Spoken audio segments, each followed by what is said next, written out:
สบายดีเด้อสบายดีพ่อแม่พี่น้องสบายดีกันเช่นเก่าเช่นเคยเนาะมื้อนี้ก็เช่นเก่าอีกแล้วเข้าครัวอีกแล้วพี่น้องหลังจากเลิกเวียกเลิกงานมาก็มาหาเฮ็ดกับข้าวกับน้ำให้ลูกให้ผัวกินเมื่อยปานใดก็ได้มาเฮ็ดพี่น้องเอ้ยหันบ่เฮ็ดก็บ่ได้กินมันบ่มีบ่อนคอกบ่อนขายเนาะมันก็บ่คือบ้านเฮาเด้อนะมีบ่อนขายแบบนี้นะอาหารไทยอาหารลาวก็คือที่สบายแด้เลิกเวียกเลิกงานมาก็แวะซื้อ ก็คือจิมีแฮงใจเนาะแวะซื้อมาแล้วก็เอามาอุ่นแล้วก็มากินแต่ว่ามันบ่มีบ่อนขายก็จำใจต้องได้เฮ็ดพี่น้องเอ้ยเมื่อยปานใดก็ต้องได้เฮ็ดเนาะมื้อนี้ก็จิมาเฮ็ดผัดผักรวมเนาะใส่เห็ดนี่ก็บ่ฮู้ว่าซื้อหยังเด้อเห็ดนี่เด้อซื้อมาแต่ร้านจีนราคาก็ค่อนข้างแพงหน่อยหนึงเนาะเพราะว่ามันเป็นเห็ดนำเข้าแล้วก็จิมาหั่นกะหล่ำดอกกะหล่ำแบบนี้เลยพี่พ่อแม่พี่น้อง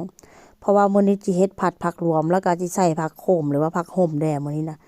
ผัดกะผัดใส่ปลาหมึกพี่น้องใส่ปลาหมึกใส่ผักรวมแล้วก็ใส่หัวหอมใส่แครอทนำเด้อมื้อนี้เด้อ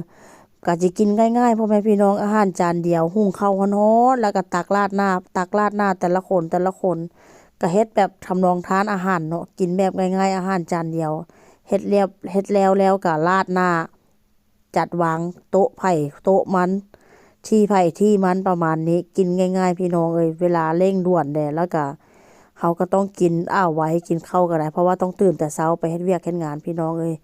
แล้วก็หั่นกะหล่ำเนาะหั่นดอกกะหล่ำค่อยก็สิหั่นแบบนี้เด้อค่อยก็สิมาแช่น้ำส้มแล้วก็แช่น้ำเกลือเพราะว่าเขาก็บ่ฮู้ว่าเวลาเขาเจ้าปลูกขนาดเขาเจ้าเฮ็ดแบบใดเนาะเขาก็เลยต้องมาแช่น้ำเกลือแช่น้ำส้มแบบนี้แล้วก็สิผัดใส่ปลาหมึกแล้วก็สิใส่แครอทหัวหนึงแครอทนี่ก็จะบ่ใส่หลายเนาะ แล้วก็สิใส่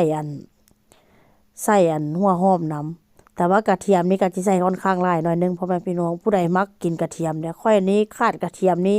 เฮ็ดกับข้าวกับน้ำแทบจะบ่อยากเฮ็ดได้ถ้าขาดกระเทียมมักหลายกระเทียมนี่นะกินยามใดก็แซ่บยามนั้นแต่ถ้าหากว่าตำนี่ค่อยก็จะบ่ใส่หลายเพราะว่ามันสิเฮ็ดให้รสชาติมันจืดเนาะ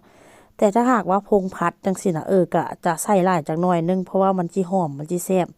ก็เอาแน่ๆซะเนาะคนมักกินกระเทียมก็สิฮู้แหล้วเนาะ ถ้าขาดกระเทียมไปนี่ก็คือบ่แซ่บแล้วล่ะรสชาติ